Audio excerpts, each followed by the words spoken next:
Assalamualaikum warahmatullahi wabarakatuh. Selamat datang di channel saya. Perkenalkan, saya Rohmani Alwafa, salah satu mahasiswi Sekolah Tinggi Ilmu Tarbiyah Madinah Sragen dengan nomor induk mahasiswa 10.201913. Video ini saya buat untuk memenuhi tugas mata kuliah Manajemen Pemasaran Pendidikan yang ditampu oleh dosen kami Ustadz Heru Utomo MPD. Kali ini saya akan membahas sedikit mengenai konsep pemasaran pendidikan berdasarkan syariat Islamnya.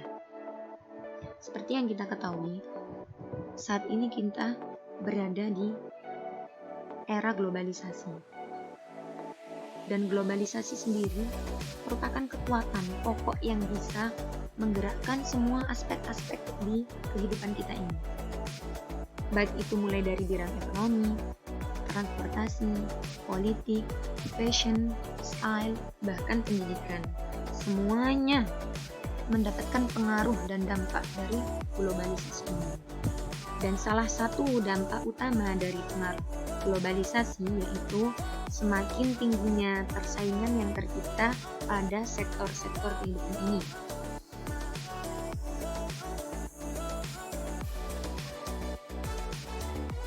Seperti yang telah saya sebutkan, salah satu sektor yang mendapatkan dampak dari globalisasi yaitu sektor pendidikan. Di bidang pendidikan, sangat terlihat jelas bagaimana persaingan antara lembaga pendidikan satu dengan pendidikan yang lainnya. Mereka saling berlomba-lomba untuk mendapatkan branding terbaik di pasar mereka sendiri, yakni pasar pendidikan.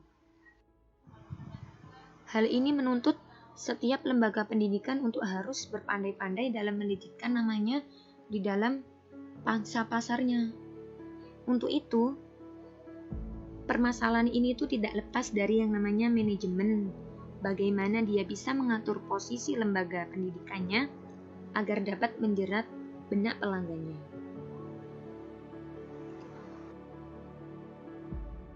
Pemasaran merupakan aspek utama apakah lembaga pendidikan itu bisa diterima dan dipercaya oleh para pelanggan pendidikan, yakni bisa kita bilang wali murid. Untuk itu kita akan membahas mengenai pemasaran pendidikan yang sesuai dengan syariat Islamnya sebagai pedoman umat muslimin dalam melaksanakan segala sesuatu.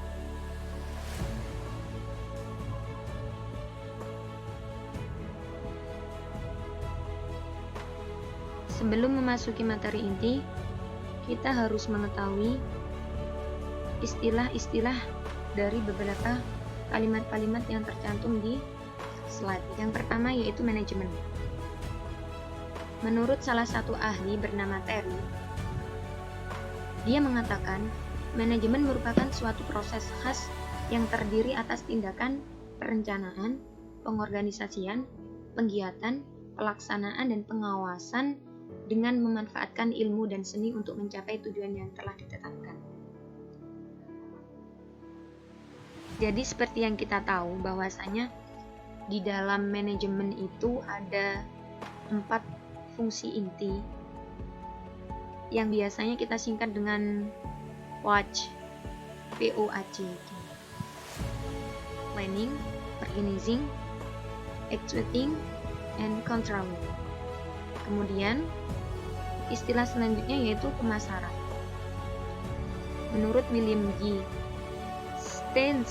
Stanton mengatakan, pemasaran merupakan suatu sistem keseluruhan dari kegiatan usaha yang ditujukan untuk merencanakan, menentukan harga, mempromosikan dan mendistribusikan barang dan jasa yang dapat memuaskan kebutuhan kepada pembeli yang ada maupun pembeli potensial. Sedangkan pendidikan merupakan usaha dasar dan terencana untuk mewujudkan suasana belajar dan proses pembelajaran agar peserta didik itu secara aktif mengembangkan potensi dirinya untuk memiliki kekuatan spiritual agama, pengendalian diri, kepribadian, kecerdasan, akhlak mulia, serta keterampilan yang diperlukan dirinya, masyarakat, bangsa, dan negara. Jadi bisa kita tarik kesimpulan bahwa makna dari manajemen pemasaran pendidikan merupakan suatu proses sosial dan manajerial yang mana individu dan kelompok memperoleh apa yang mereka butuhkan serta mereka inginkan dengan cara menciptakan serta saling menukar dan memanfaatkan jasa, yakni kualitas sekolah dan sistem yang telah ditawarkan dengan pemakai jasa pendidikan.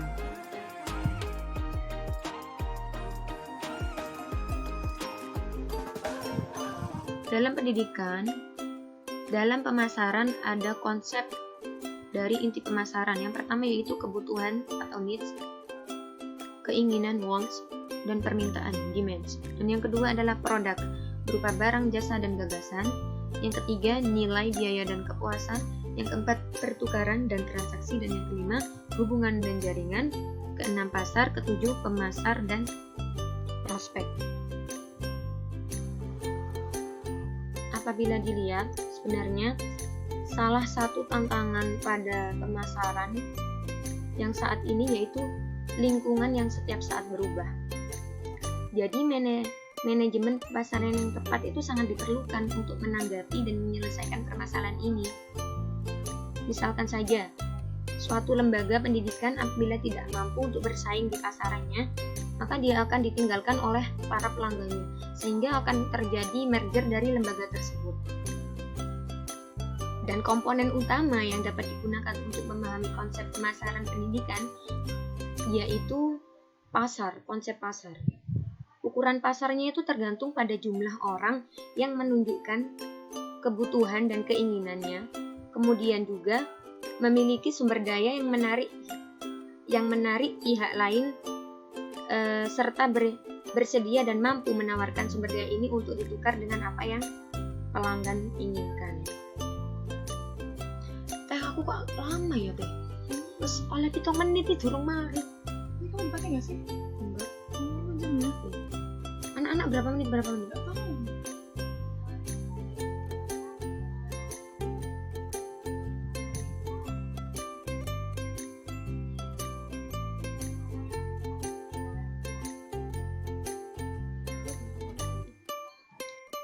Perlu diketahui bahwa pendidikan itu merupakan produk jasa yang dihasilkan dari suatu lembaga yang sifatnya itu non-profit. Jadi hasilnya itu, hasil dan prosesnya itu kasat mata. Dan konsep pemasaran yang tepat itu tidak hanya berorientasi pada penting barang itu habis dengan tidak memperhatikan setelahnya, tapi bagaimana barang itu bisa berorientasi untuk jangka panjang dengan mengutamakan kepuasan pelanggan atau pengguna. Karena pada dasarnya memang pemasaran itu bagaimana kita untuk memuaskan atau memenuhi needs and wants dari customer.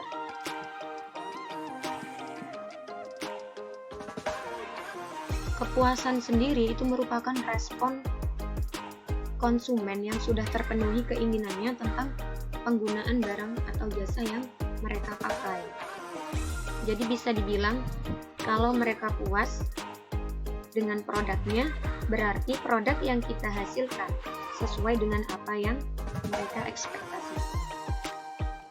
Nah, di slide tertulis ada 6 elemen yang sangat diperlukan dan diperhatikan untuk menjamin kepuasan pelanggan dalam pemasarannya.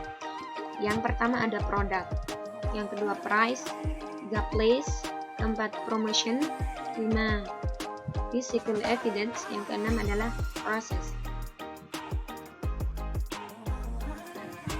Produk sendiri merupakan segala sesuatu yang dapat ditawarkan kepada masyarakat untuk memenuhi kebutuhan dan keinginannya. Dan sebenarnya di dalam poin 1 di dalam produk ini ada 5 tingkatan yang mohon maaf saya tidak mencantumkannya di slide, tapi saya akan mencoba menjelaskan sedikit. Yakni yang pertama adalah core benefit, yaitu apa yang sebenarnya dibeli oleh customer. Yang dimaksud di sini yaitu pendidikan. Yang kedua adalah basic product, yaitu inti dari produknya sendiri, seperti seperti halnya pengetahuan atau hal-hal yang berciri khas dari lembaga itu sendiri. Misalnya saja, pendidikan itu terprogram untuk selesai 30 juz. Nah, berarti selesai 30 juz itu merupakan basic produknya. Yang ketiga adalah expected product. Di antaranya adalah kurikulum, silabus atau tenaga pendidiknya. Yang keempat yaitu augment product atau produk tambahan, seperti output misalnya. Mungkin dia bisa berbahasa Arab atau ada kemampuan IT yang didapatkan ketika memasuki lembaga pendidikan itu. Kemudian yang kelima adalah potential product. Selanjutnya yaitu poin yang kedua adalah price, elemen yang berjalan sejajar dengan mutu produk. Biasanya strategi yang dipakai dalam pemasaran itu menggunakan skimming price, yaitu memasang harga setinggi-tingginya pada saat mulai dipasarkan dengan jaminan bahwa produk itu memang benar-benar berkualitas tinggi dan kemungkinan kecil untuk mengecewakan konsumen. Poin ketiga, place. Jadi letak lokasi sekolah. Misalnya lokasi itu terletak di tempat yang mudah diakses atau strategis. Nah, berarti maka lembaga ini itu telah memperhatikan elemen ini dengan baik.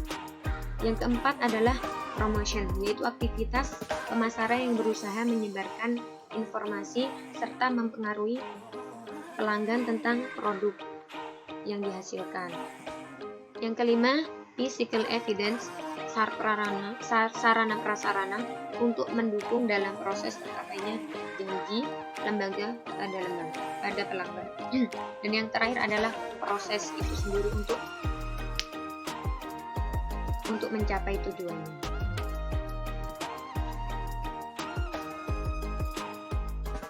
Selanjutnya yaitu strategi dan komunikasi pemasaran pendidikan yang diperuntukkan untuk memilih dan menganalisis target pasar, mengembangkan dan memelihara bauran pemasaran, or marketing mix yang dapat memuaskan kebutuhan pada konsumennya.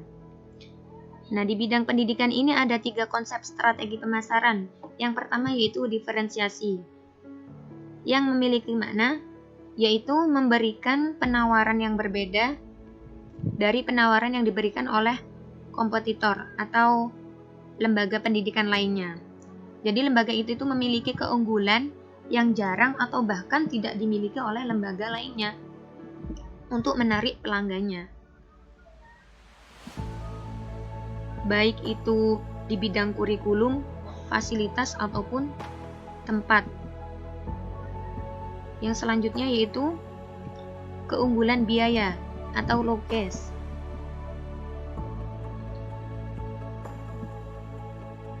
Di lembaga pendidikan ini menawarkan pembiayaan pendidikan lebih murah daripada lembaga pendidikan yang lainnya. Atau bahkan sekarang ini banyak sekali lembaga pendidikan yang menawarkan tanpa harus mengeluarkan uang atau bisa dibilang gratis. Tapi hal ini perlu faktor pendukung yang bisa merecovery semua biaya operasional yang dibutuhkan. Contohnya saja seorang muhsinin yang istiqomah mengamalkan hartanya di jalan kebenaran ini. Tapi tentu saja walaupun dibanderol dengan harga yang murah ataupun sama sekali tidak dibanderol atau tidak ada biaya, kita harus tetap memperhatikan faktor-faktor sekitar dari pendidikan itu sendiri. Yang terakhir yaitu fokus, menargetkan satu target market khusus yang memang mempunyai karakteristik dari produk yang ditawarkan. Contohnya, misalkan ada pembukaan pendaftaran Ma'had Ali dan di situ diprogramkan untuk pembelajaran syar'i. Maka target yang harus difokus utamakan yaitu para hafizul Quran atau hamalatul Quran agar mempermudah proses tercapainya goals dari lembaga itu sendiri. Misalnya lulus dari situ, mereka bisa mendapatkan sanad dari Syekh atau Syekh Fahir.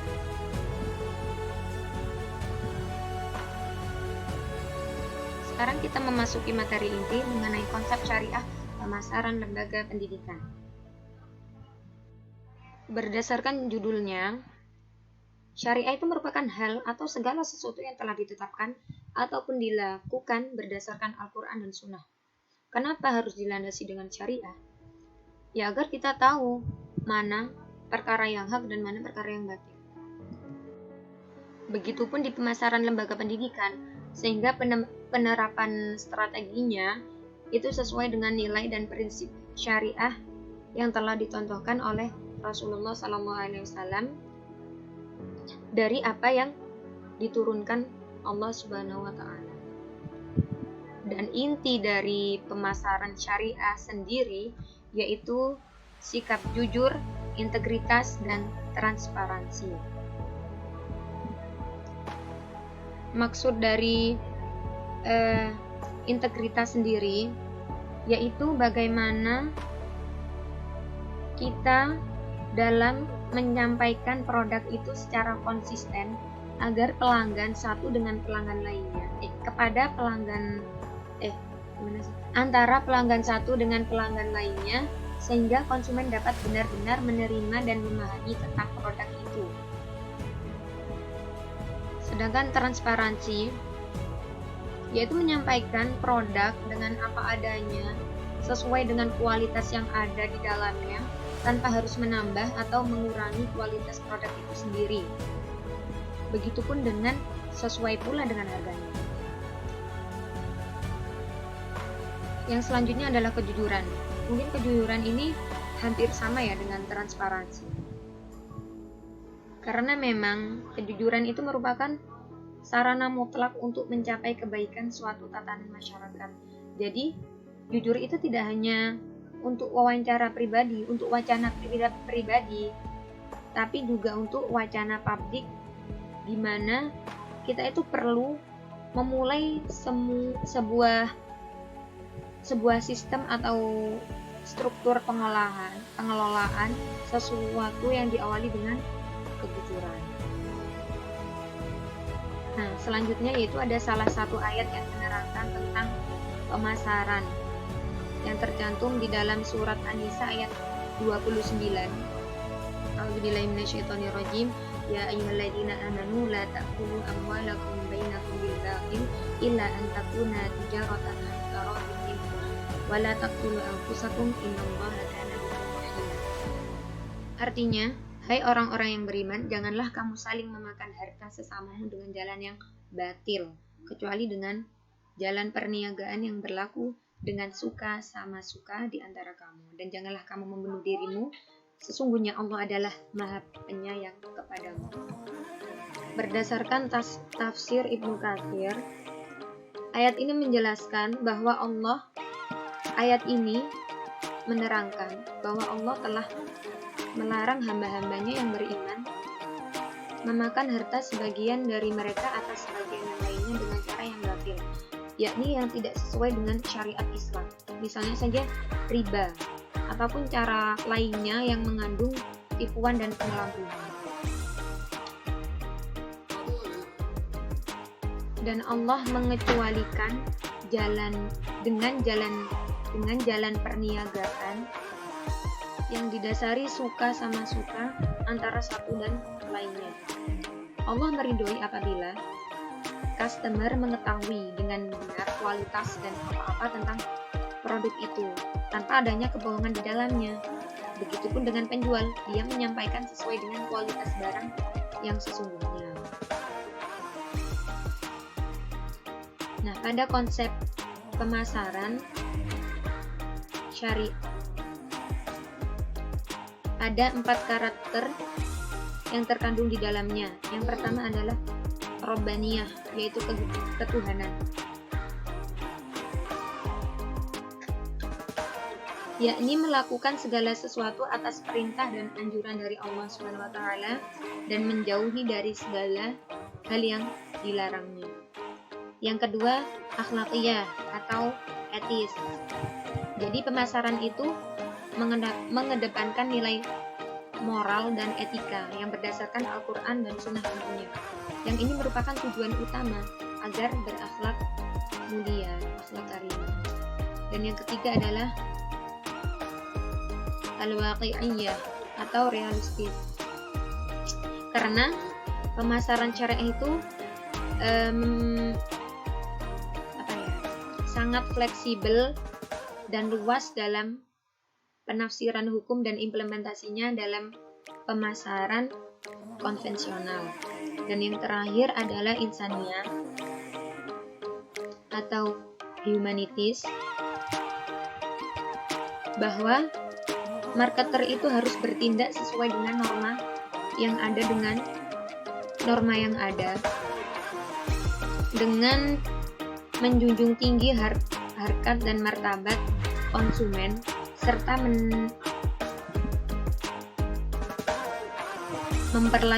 memperlakukan konsumennya sebagai manusia yang harus dihormati, tidak hanya sebagai objek pemerasan demi keuntungan semata. Jadi mungkin itu saja yang bisa saya sampaikan. Dengan apa-apa yang telah saya paparkan, bisa ditarik kesimpulan bahwasanya konsep pemasaran yang tepat dan dibenarkan yaitu pemasaran yang sesuai dengan syariat Islam dari Al-Quran maupun Al-Hadis yang telah diturunkan Allah Subhanahu wa Ta'ala kepada Rasul kita yaitu Muhammad SAW. Tidak hanya memperhatikan unsur-unsur ataupun elemen-elemen yang ada di dalam pemasaran, tapi kita juga perlu menyangkut pautkan semuanya itu kepada Allah Subhanahu wa Ta'ala. Dengan diawali sikap yang baik, maka struktural atau suatu organisasi pengelolaan akan berjalan pula dengan baik. Dan berpandai-pandailah para manajer untuk berkreasi dan berinovasi dalam memasarkan lembaga pendidikannya. Mungkin itu saja, saya cukupkan sampai di sini. Mohon maaf atas keterbatasan ilmu yang saya miliki. Sangat diperlukan kritik dan saran untuk memperbaiki diri. Sekian dari saya. Syukron katsiran. Assalamualaikum warahmatullahi wabarakatuh.